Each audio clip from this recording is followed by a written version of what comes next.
goodness. What's up, y'all? What it do? I hope you guys are doing good. It's been a minute since we've been. Let me make sure this is all looking how we want it to look. All that's good and golden. What's up, man? What it do? You doing okay? I'm doing all right. Good. Hey, I know we haven't been live for a few weeks here on Sundays, and that's been mainly because I'm not Sundays, Wednesdays. My apologies. And a lot of that is because we took the Wednesdays off for the holidays. We let people celebrate Christmas and the New Year, and so now tonight we're back on for our midweek encounter service. So hopefully you guys can hear us okay. If you can, throw some thumbs up, throw some love on there. I appreciate it. We see you guys coming on there on Instagram. God bless you guys. So happy you're popping on here. Of course, on YouTube as well. God bless you guys that are popping on. And how are you doing, man? Did you have a good Christmas, good New Year's? Did good, man. It was a great time. Spent some time with some family. I had Jack in the Box. That was good. I mean, that happens. You know, it's kind of becoming a tradition at this point. Okay, let me give you a story. I was broke. I was young. I was like 15, 16, had no money, but I was hungry. And if you guys remember when you were in high school and you're like, hey, I'm starving, I'm going to go get something. So I took what little money I had and went and got a burger from Jack in the Box, like an ultimate cheeseburger or something. It was delicious, right? So I bring it home. I set it down. I'm going to go get a drink real quick. And as soon as I come back, my dog went to the door, scratched the door like he wanted to go outside. And I was like, all right, I'll let you outside. And when I walked away to go to the door, he ran past me and grabbed the burger and ate it. Isn't that just like the devil? The devil would do just that. like the devil. God. It was brutal. I was cracking up, man. So anyways, that's a true story. You're better than me, because if it would have been me, the dog would have had to find a new home. I'm sorry. You have to... We love you, but be blessed at the next home. Hey, of course we had to start talking about Jack in the Box and all of this stuff as we're about to give you a little bit of context with fasting and a little bit about expectation. And so I don't want to keep you guys here for a super long time, so I say we're going to jump right into this subject. What I want to talk to you really about is the church just started a fast this past Sunday. So a bunch of us here at the church are in a season of fasting. And so we recently taught on it. There's lots to say. There's lots of biblical precedent for fasting. But one of the key things I want to hone in on and just have a little conversation maybe between you and I as well as them, which, by the way, if you guys want to chat, if you want to add in some context or anything on there, feel free to post some questions and stuff. I got one person saying that they can't hear us very well. I don't know if that's true, if you can hear us or not. If you cannot, then we can lose something. Is there anybody else that can verify whether or not you can hear us or not? Let us know. That's a good question. We definitely don't want to talk if you can't hear us. That should be on and golden. Testing. Maybe it needs to be up here. Testing. It should be going on good. So one person over here, they can hear us. Is there anybody else that can't hear us? We got one person. On Instagram, can you hear us on Instagram? If you're listening there, can you hear us okay? I want to make sure. Turn my volume up, still cannot hear the voice. Okay. Let's see who else. Okay. Let's see. Is that just one person? They're good over here on YouTube. They're thriving. Here, we're going to lose this. How about this? Oh, yeah, maybe boom. Yeah, thank you for the heads up. Obviously, no how's that? Can you hear us now? Popping on? Can you hear us okay? On Instagram now, coming in hot. I think they might have done it. We're good. We're back in action. That one looks good. That one's good. We're good. Don't know what happened. YouTube's good. Okay. Cool. Instagram, somebody hit us up. Quick comment. Type a little faster. Use your little lightning thumbs. Can you hear us okay? I see some thumbs up. Thank you. The thumbs Glad the thumbs up are coming in. All right, cool. So back to the context of what we were talking about. If y'all missed none of that. Nothing. So we're talking about fasting. Okay, man. Nothing like coming in 10 minutes late in a conversation. Jesus. Jesus help us. Okay, we're talking about fasting, but I really want to hone in on this one thought with expectation. Because I think expectation is a really smart element to faith, okay? So in fasting, I've just noticed that my degree of expectation for whether it's relationship with the Lord, encounters with God, breakthrough in an area in my life, whatever I'm believing God for, those things skyrocket through the roof because of the fact that I'm fasting. So can you speak to that a little bit? How is it that fasting has a way of just like drowning out the doubt and bringing up a fresh faith? Man, I think that's a good question. I think that The mechanism of fasting, obviously, is the removal of a thing so that we can get closer to God, right? And so, obviously, as we're removing food, we have more time to spend with the Lord. And I believe that as we're spending time with God and getting closer to Him, getting more intimate, there is something that's happening with our faith component. Because with faith, obviously, faith, as small as a seed of a mustard seed of faith, can move mountains, right? Yep. And as you're spending time with the Lord and you're feeding your spirit, I think a natural byproduct would be the increase of faith because we're getting closer to Jesus, right? Yeah.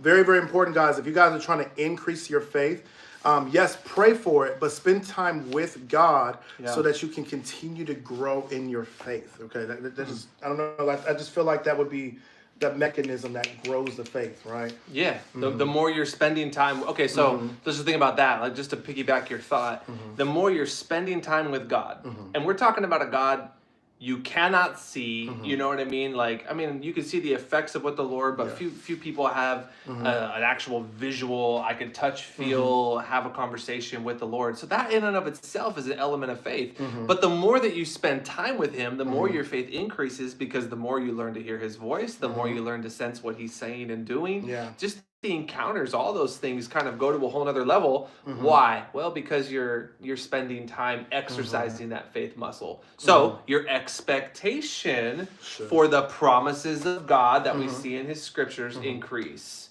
based upon that relationship. Oh yeah. Such a cool for thought. sure. And just to add on that, I mean, it makes a lot of sense. I feel like it's a supernatural impartation that happens when you're in His presence as well. Like, obviously, number one is you read the Word, you gain faith in what you read. So, of course, if you're not reading your scriptures, then, of course, you're probably going to struggle with faith because you don't know what to have faith in.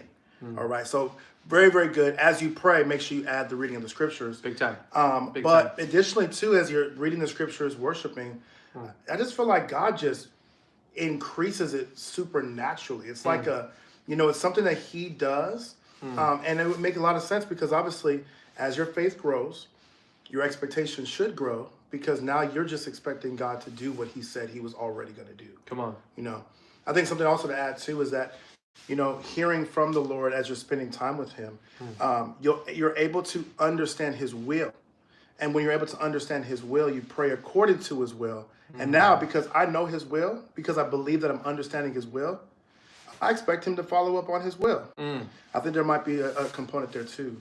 Oh, that's a big time. Yeah, absolutely. Just the same way it would be in any relationship. If I texted you and you told me, hey, yeah, I'll be there at 3:00. I expect you to show up at 3:00, because you're a man of your word. Amen. And if 3:05, 3:10, 3:15 starts rolling by and you're not, at a restaurant or wherever I'm meeting you, I get worried because I'm like, is he okay? Like, did something happen? Why? Because you said you were going to be there. So when the Lord promises us, hey, where 2 or 3 are gathered together in my name, there I am in the midst. Or, hey, anything you ask, believe in my name, it will be done for you according to my Father in heaven. Or when you're in a place of fasting and you're believing for breakthrough, or you're believing for chains of pornography or some kind of other addiction. Maybe it's smoking cigarettes, or maybe it's dealing with alcohol, or maybe it's a relationship that had gone sour and you're trying to find ways for freedom to come. Well, the Lord promises that He's going to walk with you. He's going to guide you. He's going to provide wisdom for you. So when you're asking the Lord for those things, you can bank on the fact that they're going to come. And then it becomes this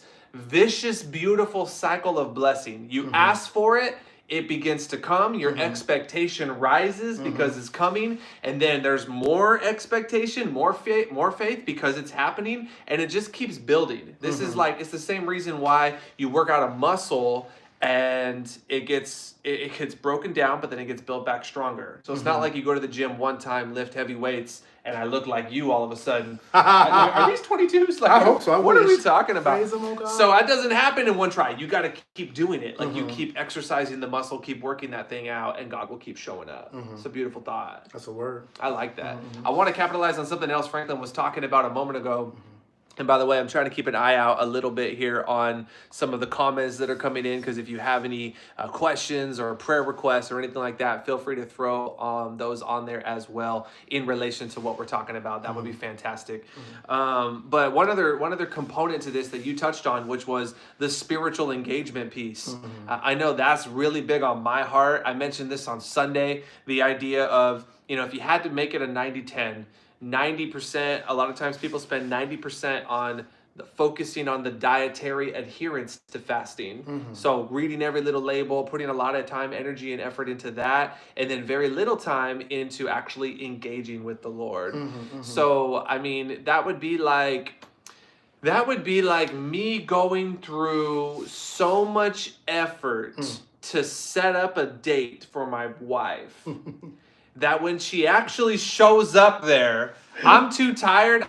I don't want to talk to her. I don't want to have a conversation. I don't want to hold her. I don't want to engage with her because I went through all this effort setting up some special date. You know what I mean? Can you imagine that? That's literally like what we do when it comes to fasting is this idea. We put all this effort into something that has its place, but I'd rather flip it, put 90% of the time into the engagement and 10% on focusing the energies on the dietary adherence so that your priorities are where they need to be. That's all I'm trying to say. I think it's really good. I think that shifts our paradigm when we think about fasting because, again, oftentimes people approach fasting with the idea that I'm fasting to please God. I'm fasting to gain more of His love. I'm fasting to gain more of His affection. If I start to understand, number one, that the gospel of grace already gives us and grants us His love and grants us His affection and grants us closeness right there, then I begin from a place of acceptance. But then that concept of I'm just withholding food to spend more time with God, it's a whole different paradigm, a whole different shift. Now you're engaging from a place of relationship rather than I'm just doing a bunch of things to make God happy. You know, and I think at the end of the day, like I think if more people had that mindset, I feel like our fasting would probably be a little bit more productive. You know? That's a really good thought. Yeah, fasting is not a way of twisting God's arm to do what you want or need. If anything, it's a way of twisting ourself. It's about it's about twisting our flesh into a place of saying, you're not in charge. He's in charge. I'm coming to approach him. This is a relationship. And I'm learning to take the things that my flesh wants to do and say, you're not the one that I'm here to please. I'm here to please my God.